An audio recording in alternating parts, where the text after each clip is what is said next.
Balalık yaşlarımda. Yazan Yaşar Mehmet Emin, okuyan Mustafa Şansal. Balalık yaşlarımda, esim eske kelgende, kafa tasımda sandıraklagan bir kıvılcım kalbimden sordu: kimsin sen erke balam? Halkın kim, kuyruğun ne?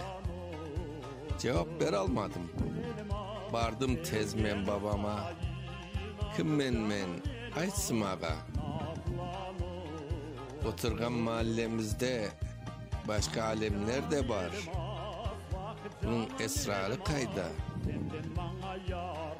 Balam sen Tatarsın, bizim Tamır Kırım'da.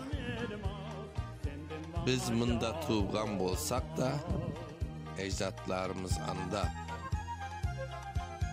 Bir zamanlar zulüm tüşken, kaygı baskan başların o güzel yurtunu terk etkenler, kelip mında yerleşkenler, o vakit Osmancere.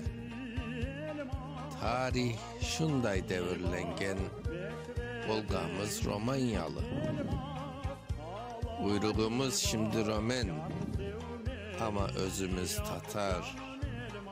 Şu anda başlap yüreğini böldüm ekige.